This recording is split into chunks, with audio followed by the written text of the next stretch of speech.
Next up on the stage, sporting this year's newest edition and only edition Combine hat, please welcome to the stage, Jeremy Goodrich.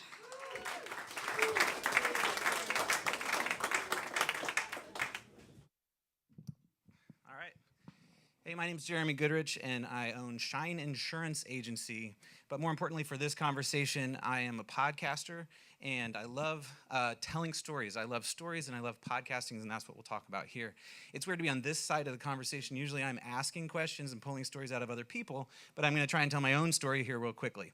So when I was 19, I came down to IU. I had real long hair. I wore the same dirty overalls for like 3 years, and I had a huge chip on my shoulder. But I love to make macrame plant hangers. You know those ones that have like the really big jute? And so I made all these plant hangers for all my friends, and I decided I wanted to get a major in weaving, which there's nothing against, but my dad was totally furious, right? He was like, what in the world are you going to get a major in weaving for? And so I said, okay, I'll get an art education degree. That was about the closest valuable thing to a degree in weaving. That turned out to be one of the best decisions I made. I was a teacher for 13 years.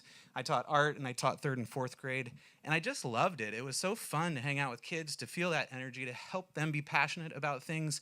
At first it was art, but then it became writing and math and everything else. So I taught for 13 years. But in 2013, I wanted to make a change. My wife was connected with the insurance world, and so we said, well, this is an industry that people just don't like. Like, maybe we can do something different. Maybe we can change that. And so we started Shine Insurance Agency with the intention of changing the way people feel about insurance and maybe having a little bit of fun at the same time as well. When we were starting, so I started by saying I was an insurance agent, and at first, you had your own decisions about what that means. And then I told you the story of me. And I just think that's the power of story, right? Is that I can say one thing and you fill in all the gaps and you decide who I am before you know anything. Now you know a little bit more. Oh, I better speed up. So when we started Shine Insurance, I read Jay Baer's Utility. And it was just the most powerful book for us. And it basically said, look, find out who your ideal clients are and do good stuff for them. Like, it doesn't have to do with your what you do, your service, or anything like that. And so we said, well, our ideal clients are business owners. They're people that own businesses and are entrepreneurs. And how can we serve them? And so my wife, Mackenzie, and I thought, we sit down with these people, and they come to talk with us about insurance, but they tell us their stories. They tell us the things that they're frustrated with, that they're happy about, that they can't figure out. Like, everything about being a business owner happens in conversation at those tables, and we have those conversations with them. How could we share that with other people and build our tribe by sharing those stories with other folks? And so that's what we did. That's how Scratch Entrepreneur came about. We thought, well, let's create a podcast where people can tell their stories and share those stories in a medium where other business owners and other entrepreneurs can hear those stories and be like, oh my gosh, yes, absolutely. I have those same problems and things like that. So it really came together in one of our episodes. I was sitting down with Rebecca Warren, who started a veterinary clinic for folks who are lower income that have pets and can't afford going to a vet. And I was talking with her, and I asked her a bunch of questions. We were having a good conversation. And I asked her a question that I ask a lot, and can you tell me about one of the scariest moments or one of the hardest moments you've had as a business owner?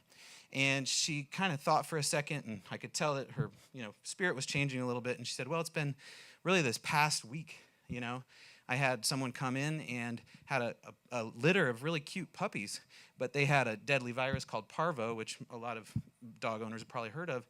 And I knew that the humane thing was to put those animals down, and I had to walk a family through the process of that happening.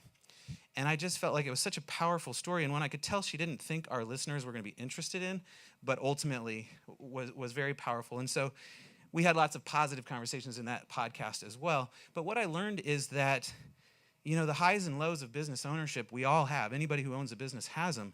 And I felt like Rebecca, in that particular story, really knocked it out of the park and just told us about her experience. And so many listeners responded to that as well. I had like 2 other things to say, but now. We've interviewed lots of folks, and all have wonderful stories. And it's just so much fun to pull stories out of people and get to talk with them about things. So if you want to start a podcast, I think there's 2 questions you have to ask yourself. First, who is your ideal client? Who are you trying to serve with that podcast? Who's your ideal listener? And then second, how are you going to structure the conversation to make their life better with whatever you're doing? So those are the two questions. You need 5 pieces of equipment. 1 is a schedule so that you can schedule everything out. 2 is a microphone. 3 is a recording device. 4 is a editing software on your computer. And 5 is simply somewhere on the cloud to have your podcast. So I hope all of you start a podcast. It's very easy to do. And was the mic off the whole time? Oh. Thank you very much.